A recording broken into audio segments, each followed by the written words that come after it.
çok zor durumda kalmışsa, artık yapacak da elinden bir şeyler gelmemiş, bu kardeşimize tavsiyemdir. Ben bunu tavsiye ettim. Biiznillah Perşembe gün akşamıydı, bana müracaat etti. Cuma gün saat 3-4 gibi hayırlı netice almıştı. Kardeşlerimiz rızıklarından endişe ediyorlarsa ben genelde buna belirli bir adet söylemiyorum. Ama ve lakin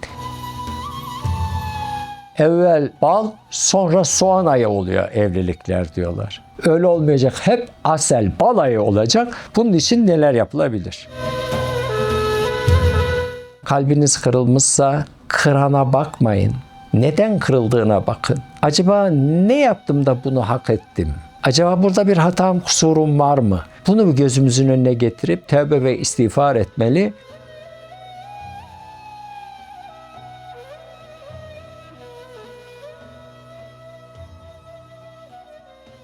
Hocam sizi tanıyabilir miyiz? Euzubillahimineşşeytanirracim. Bismillahirrahmanirrahim. Elhamdülillahi Rabbil alemin. El-âgıbetu lil-muttaqin. Es-salatu vesselamu ala Resulina Muhammedin ve ala alihi ve sahbihi ecmaîn. Benim adım, soyadım Mehmet Sami Tokgöz. Aslen Konyalıyım. Konya'da doğdum, büyüdüm. İlk orta, lise, üniversite tahsilinde Konya'da yaptım. Eğitim fakültesinin matematik bölümünü bitirdim. Ondan sonra ama hiç öğretmenlikle ilgili bir şey yapmadım. 1978'den itibaren de genelde gençlik dönemi 20'li yaşlarda hocamız Mehmet Zahid Efendi rahmetullahi aleyhin gidin bizden duyduklarınızı anlatın buyurmuştu. Ben de o günden bugüne kadar anlatmaya gayret ediyorum. Evin içerisindeki huzuru bozan manevi sebepler nelerdir? Evin içinde huzuru bozan en önemli şey tarafların birbirlerine hoşgörüyle yaklaşamamaları. Hani dedim ya, mudaratun nas sadakatun diye.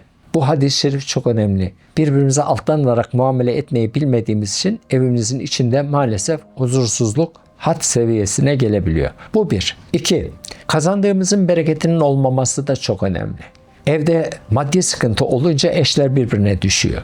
İnanç da olmayınca hepsi birleşip böyle karman çorman bir şey oluyor. Kadın kadınlığını bilmiyor, erkek erkekliğini bilmiyor. Evde bunlar neden olur? Eğer kardeşlerim şunu unutmayınız. Evde şünüp geziliyorsa bunlar mutlaka olur.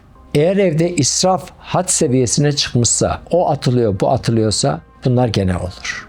Allah'ın emirleri ayaklar altına alınıyorsa bile bile huzursuzluk olur. Manevi huzurun en önemli şeysi Allah'a ihlasla yönelmek, her şeyin ondan olduğunu bilmek, onun kapısından ayrılmamak ve Peygamberimizin sünnetine uygun şekilde, Allah'ın emrettiği şekilde evimin içinde tertemiz, pırıl pırıl bir Müslüman olarak yaşarsak evimizde öyle bir huzur olur, öyle bir güzellik olur.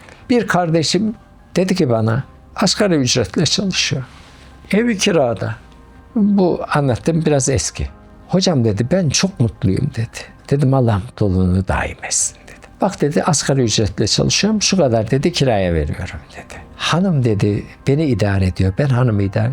Her gün akşam dedi hanım sütlü kahvemi yapıyor, keyfime bakıyorum dedi.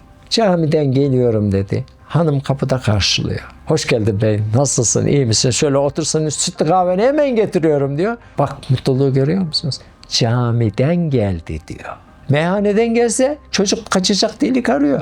Hanım kaçacak delik arıyor. Öyle değil mi? Bakalım ne yapacak diye. Onun için mutluluğun en büyük ilacı kardeşlerim Allah'ın emirlerine uymaktır. Bu huzursuzluğun kalkması için kardeşlerimiz evlerini temiz tutsunlar. İsraftan kaçsınlar. Gözlerine haramdan sakınsınlar. Ve başlarına gelecek hayırlı işleri istesinler. Bazen insanoğlu aceleci olur. Hayrı istediği gibi şerri de istemeye kalkar. O zaman Allah başlarına ummadık şeyleri verir. Bunun için kardeşlerimiz İslam'a uysunlar, Kur'an'a uysunlar, Kur'an yolunda yürüsünler inşallah. İnsan nefsini nasıl terbiye edebilir? Yapılabilecek şeylerin en güzeli bu doğrultuda hayatımızı tanzim ederekten nefs tezkiyesine girişebiliriz. Önce bak Allah'a itaat, Kur'an'a uymakla, Resulüne itaat, Peygamberimizin sünnetine uymakla ve zamanımızda yol göstericilerin mürşitler var. Hocam Mehmet Efendi Hazretleri, Üstad Bediüzzaman Hazretleri gibi. Bunlar şey değil, böyle biten bir yerden beslenmiyorlar. Bunlar direkt olarak güneş gibi bir şey bunlar. Böyle bir zatın etrafında bulunacağız. Bize ne emrediyorlarsa onu yaparaktan hayatımızı tanzimle nefis tezkiyesi başarılı olabilir.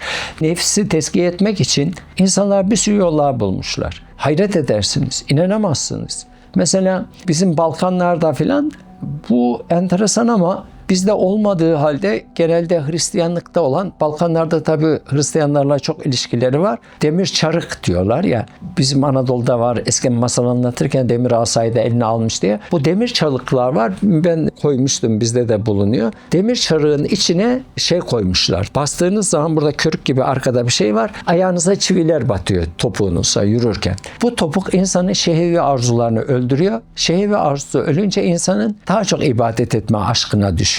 Onun için Hristiyanlar yapmışlar ama bizim Balkanlardaki Müslümanlar da yapmışlar. Özellikle Bektaşiler bunu uygulamışlar. İslam ne diyor? Nefsimizi nasıl terbiye edebiliriz? Nefsin istediği şeyleri zaman içerisinde yumuşatarak verirseniz nefis yavaş yavaş yola gelir. Derler ki Allah Zülcelal Hazretleri nefsi cehenneme koydu, 1000 yıl yaktı. Sordu, sen kimsin, ben kimim, sen sensin, ben benim dedi. Soğuğa koydu, 1000 yıl dondurdu, sen kimsin, ben kimim dedi, sen sensin, ben benim. 3 gün aç bıraktı, sordu. Ya Rabbi, sen alemlerin Rabbisin. Er-Rezzakul alem sensin, sen rızık verirsin. Ben aciz bir kulunum senin dedi nefis. Şimdi nefsin tezkiyesinin çeşitli yolları var ya, Allah Sübhane Kur'an-ı Kerim'de Bismillahirrahmanirrahim. Ela bi zikrillahi tatmainnil kulub. Kalpler ancak Allah demekle mutmain olur. Murakabe ve zikir. Bu bir yoldur. Açlık bir usuldür. Şımarık çocuğa benzer nefis. Bir çocuğunuz var. Çocuk şuradan giderken şeker istiyor. Buradan giderken dondurma istiyor. Bundan giderken başka bir şey istiyor. Hepsini verirseniz o çocuğa söz geçiremezsiniz. Ne yapacaksınız? Çocuk şeyi bilecek. İmkanımız var ama babam almaz. Her şeyin bir zamanı var. Bunu öğreteceksin. Nefis de böyledir. Onun için vaktiyle bize dedi ki hocayla aranız nasıl dedi. Hangi hocayla aramız nasıl olacak filan diye düşünüyoruz. Dedi ki çocuklar ne düşünüyorsun? Herkesin bir hocası var dedi ya. Biz dedi ki kim hocamız? Kişinin nefsidir dedi. Nedir bu nefis? Biz tabii merak ettik. Daha genciz, çocuğuz. Dedi ki sabah dedi namaza kalkacaksınız. Ezanı duyuyorsunuz. İşinizden bir ses diyor ki tamam ya kalkarsın şimdi şu imam efendi, müezzin efendi ezanı bir bitirsin sağdan sola şöyle kış günü havada soğuksa filan biraz daha şöyle istirahat edeyim derken bir gözün gider uyanırsın güneş çoktan doğmuş. Hani derler ya geçti kervan kaldık dağlar başında kalırsın orada. Onun için ne yapacaksın? Nefse diyeceksin ki sen böyle mi dedin ben hemen kalkıyorum. Hemen abdesti buz gibi suyla da olsa alıyorum doğru mescidin yolunu tutacağım. Bunu söyleyebilirsek şayet nefis zaman içerisinde edeplenecektir. Kalbi kırılanlara ne söylemek istersiniz hocam? Kalbi kırılan kardeşlerimiz şöyle bir şey yapacaklar. Ne için kalbimiz kırıldı? Allah için kalbimiz kırılmışsa kırgın olsun çünkü kırık kalplilerin yanındadır Allah. Allah Zülcelal'in duasını reddetmeyeceği kullar var. Biri de kalbi kırık, mahzun kullar. Ama ben kardeşlerime şunu tavsiye ediyorum. Kalbiniz kırılmışsa kırana bakmayın.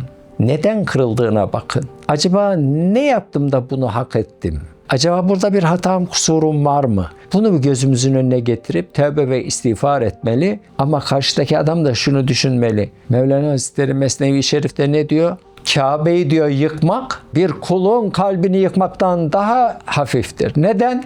Kabe'yi Azeroğlu İbrahim taştan ve topraktan yaptı. Gene yapılır. Toplanırız ve iznillah yaparız. Ama kırılan kalbin sahibi kim? Allah yaptı o kalbi. Biraz önce söyledik Enfal Suresi ayet 24. Orada Allah kalbimizle nefsimizin arasındayım diyor yani. Pekala şimdi sen burayı kırmış oluyorsun. Ben kardeşlerime kalbin kırık mı? Hemen bir seccade ser. 2 rekat hacet namazı kıl. Gözlerini kapat. Avucunu aç. Ya Rabbi semalara değil sana açılan avuçlarımı boş çevirme. Gözünden de zaten kalbin kırıksa gözyaşı gelecektir. Allah'ın dayanamadığı şey gözyaşıdır. Gözü yaşlı kullara dayanamaz. Bir hanım anlatıyor ya, 2 tane de kız çocuğum var, ikisi de diyor vefat etti, eve geldim diyor. Annesi de iyi birisi. Annem dedi ki diyor niye ağladın dedi diyor. Anne böyle böyle dedi. Hemen dedi diyor abdestleri tazeleyelim 2 rekat şükür namazı kılalım. Allah Süzü Hazretleri bizi imtihan etmiş. İnşallah bu imtihanda başarılı oluruz diyor. Onun için kalbi kırılan kardeşlerime herkese dua etmelerini, zikirde bulunmalarını tavsiye ederim naçizane. Nasibimin beni bulması için ne yapmalıyım hocam? Nasip biliyorsunuz aynı elçilerden kaçılmadığı gibi nasipten de kaçılmaz. Ama nasibimizin önüne bazen çeşitli engeller çıkabilir. Mesela el rızkı alallah. Allah rızka kefildir. Bundan hiç şüphe yok. Yani şeyde biliyoruz. Normal hayatta bunu biliyoruz. Hani adamcağız Allah rızka kefildir ayet-i kerimesinin bir sağlamasını yapmayı düşünmüş. Yani bazen böyle şeyler yaparız maalesef. Bir caminin kuytu köşesine girmiş birkaç gün orada sesini çıkarmadan durmuş. Bakalım Allah rızka kefilse benim rızkımı gönderecek. Tabii gelen giden yok. Şöyle iyice bıçak kemiğe dayanmış 3. gün birisinin bir yakını vefat etmiş. Anadolu'da helva ekmek dağıtırlar. Camiye gelmişler helva ekmek dağıtıyorlar. Her çıkana vermişler. Adamcağız tabii içeride yalnız. İçeri giren yok. Birisi demiş ki acaba içeride falan kalan var mı ki filan orada versek filan deyince bu demiş şöyle bir. İçeride de var demişler götürmüşler bir helva ekmek ona vermişler. Ya Rabbi demiş rızka kefil olmaya kefilsin ama demeye de ihtiyaç varmış demiş. Yani bir öksürüğü. Onun için rızkımız bellidir. Ama zaman zaman önüne eşkıya gelip kesebilir. Hırsız gelip kesebilir. Bunun olmaması için mümin aklını kullanacak. Çünkü Allah Sübhane aklımızı kullanmamızı emrediyor. Yani Allah koruyucudur. Tamam ettin. Ben şunları yaptım. Tamam yerle gök bir araya gelse bir şey olmaz. Sonra kendime atayım. Böyle değil. Bu iş böyle değil. Sen sıkışmadın ki keyfi attın. Keyfi attıysan orada ölmek de senin mukadderatındır. Evet. Onun için rızkımız bizi takip eder. Ve lakin onu istemeyi bileceğiz. Rızık da 2 türlüdür. Helal, haram. İnsan rızkı sabittir. Geleceği bellidir. Ya helalden gelir ya haramdan gelir. Biz helale koşacağız. Helal kazanmaya bakacağız. Hatta göz hakkı olana bile tevessül etmeyeceğiz. Duaların kabul olması için ne yapılmalı? Duada ihlasın önemi çok önemlidir. İhlas safileştirmek demektir. En değerli altın 24 ayar olan altındır. İçinde katkı maddesi yoktur. Katkı maddesi alır 22'ye düşer, 20'ye düşer. Sonra bakır gibi olur. Eğer biz de yapmış olduğumuz işlere Allah'ın dışında bir şeyi karıştırırsak orada ihlastan uzak olmuş oluruz. Duada ihlasın önemi her şeyin başında gelir. Onun için de ben Cenab-ı Peygamber sallallahu aleyhi ve sellem Efendimizin Müslim'de geçen şu hadis-i şeriflerini çok önemsiyorum. Hadis-i kutsidir. Ben ortaklıktan müstani olanım. Yani benim her şeye gözüm karnım tok, hiçbir şeyi ben beklemem. Benim hiçbir şeye ihtiyacım yok ki ben bir şey beklesem. Onun için beni bir şeye ortakta kılmayın. Ben bundan müstaniyim. Ama ve lakin kıldınız. Ortak ettiniz beni. Bakın burası çok can alıcı. Onu da ortaklığını da terk eder. O adamı da terk ederim. Beni ortak etmiş olduğu ortaklığı da terk ederim. O iş batar. O iş yok olur. O adam da helake gider. Ne olacak buradan ne anlıyoruz? Duada ihlas önemlidir. Allah'a hiçbir şeyi eş koşmadan Ya Rabbi senin kapına geldim beni kapından çevirme. Bazıları da diyor ki şimdi siz diyorsunuz ki Hazreti Ali Efendimiz, Hazreti Rufai Efendimiz, Şah Nakşibend Efendi. Bak karıştırmasın kimse. Onlardan hiçbir şey ne talep var ne bir şey var. Ya Rabbi ben kendi halimi biliyorum. Ama sen bu kulları da seviyorsun. Bunların yaptığı amellerden hoşnutsan ben de bunları seviyorum. Sen sevdiğin için seviyorum. Sen sevmesen zaten ne seveceğim ben? Ya Rabbi bu kulların da yüzü suyu hürmetine benim dualarımı dergâh-ı izzetinde kabul eyle. Kabul edici sensin. Beni başkasına yönlendirme diye bolca dua eden kardeşlerimizin duasını da Allah Zülcelal Hazretleri mutlaka kardeşlerim kabul edecektir. Duada ihlas önemlidir. İhlas safileştirmektir. Allah'tan gayri hiçbir şeyi ortaya koymadan yapılan duaları Allah Zülcelal Hazretleri mutlaka verir. Ama şunu da ifade etmeden geçemeyeceğim. Bazen biz acele ederiz. Onu da Kur'an-ı Kerim'de Allah hayrı istediği gibi insan çok acil, çok acelecidir. Şerri de ister. Bazen bilemeden isteriz. Aman ya Rabbi şunu da ver. Aman ya Rabbi bunu da ver. Belki o başımıza bela olacak, musibet olacak. Bir kardeşimiz vardı. İyiydi de böyle, hoştu da. Profesör oldu. Parası pulu da oldu. Her şeysi oldu. Şimdi gününü şenlendiriyor içkilerle. Hanımı beğenmedi başkalarıyla. bilmem Avrupa'dan, Küba'dan, şuradan buradan gelmiş prolarla gününü gün ediyor.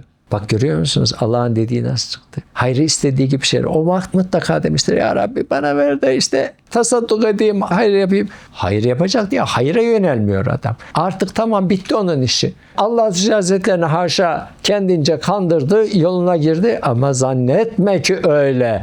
Bir gün bir manevi tokat yersin, şakırtısı doğudan, batıdan duyulur. Onun için kardeşlerim her şeyi hayırlı olanından Allah Zülcelal Hazretlerinden dileyelim inşallah. Ümidim kalmadı, tükendim diyen birisine ne söylemek istersiniz? Şimdi bir kardeşimiz çok zor durumda kalmışsa artık yapacak da elinden bir şeyler gelmemiş. Bu kardeşimize tavsiyemdir. Ben bunu çok önemli bir yerde bulunan kardeşim söyledi. Ben de tavsiye ettim. Biiznillah Perşembe gün akşamıydı bana müracaat etti. Cuma gün saat 3-4 gibi hayırlı netice almıştı. Bunu da herkese tavsiye ediyorum ve yapanlardan da elhamdülillah çok iyi netice alanlara elhamdülillah her gün şahit oluyoruz. Yasin-i Şerif'i okuyacak bu kardeşimiz. Ve burada Yasin-i Şerif'in 9. ayeti. Nasıldı? Bismillahirrahmanirrahim. Ve cealnâ min beyne eydihim sedden ve min halfihim sedden fe arşeynâ fehum lâ yubsirûn. Bu ayeti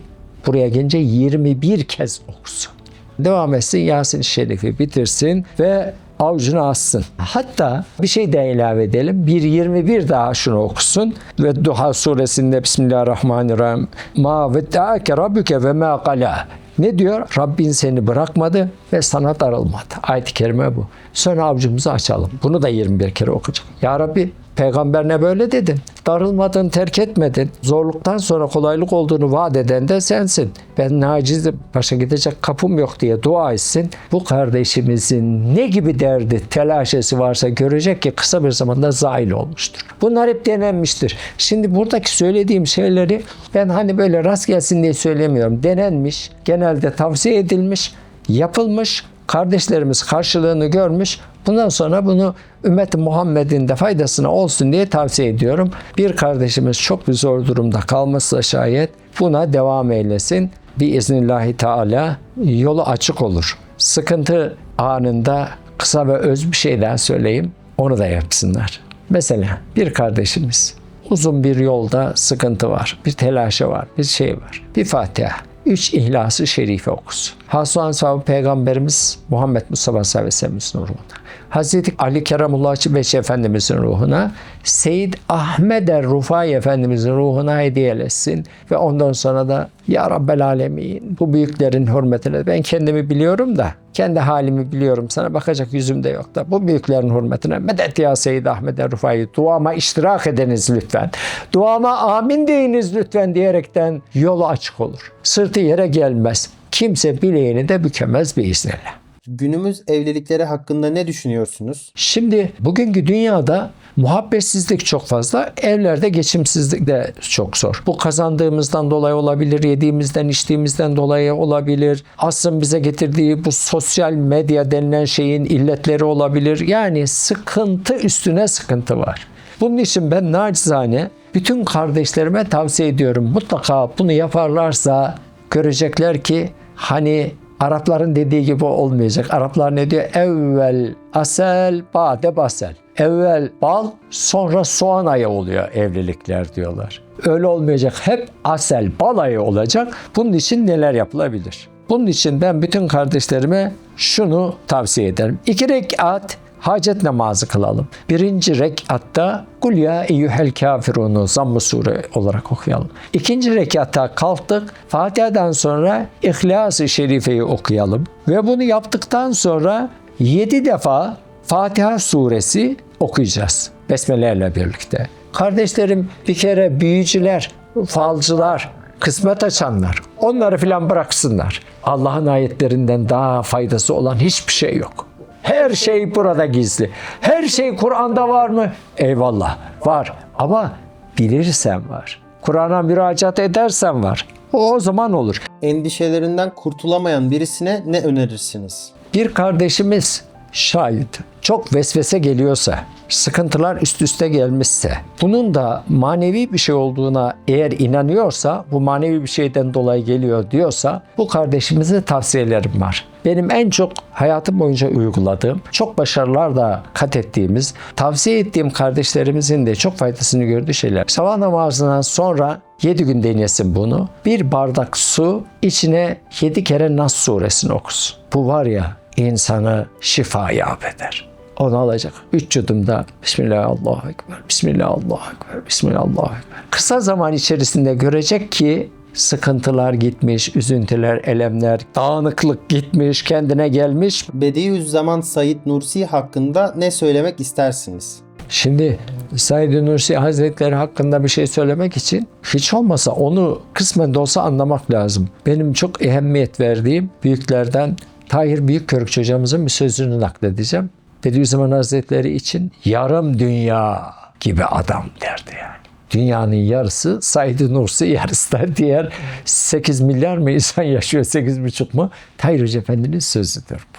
Bak bu çok önemli ama. Said Nursi Hazretleri şimdi zaman zaman sohbetlerde söylüyorum ama tam böyle anlaşılsın diye onun bir şeyleri var. Risalelerde de geçen, başımdaki saçlarım adedince başlarım bulunsa, her gün biri kesilse, yine bu kutsi hizmeti imaniyeden vazgeçmem. İman davasından vazgeçmem. Hakikati Kur'aniye'ye feda olan bu baş, zalimlere ve zındıklara eğilmeyecektir. Şimdi zaten bunu söyleyen bir zat hakkında biz fakirin görüşü ne olsa olur. Biz ancak böyle bir zatın ayakkabısının ökçesinde çivi olabilirsek bir şerefiyap oluruz. Çok sevdiğim bir zat. Nakşibendi Şeyhi Hacı Recep Efendi vardı. 90 küsurunda seferberliğe katılmış, alnından kurşun yemiş. Mübarek kurşun çıkmamış, beyninde duruyor. Başında sarığı, senelerce imamlık yapmış. Burdur'un Susuz nahiyesinde yaşayan bir zat. Kendilerini ziyaret şerefine nail oldu.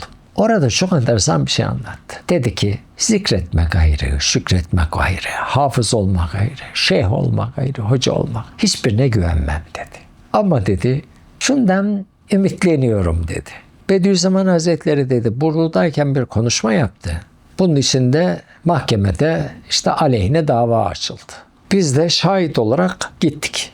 Şu halimle gittim dedi. Mübaşirler demiş başındaki sarığı çıkar içeri almazlar. Ben demiş bir içeri gireyim de. Girmiş öyle sarığıyla içeriye. Hakim demiş ki efendi ne o başındaki falan demiş. Bu demiş size vereceğim ifadeyi doğru vermem için sigortadır. Bunu çıkarsam yalan söyleyebilirim. Ama bu başımda durduğu müddetçe bu peygamberi temsil ediyor. Ben de yalan söylemem. En doğrusunu söylerim.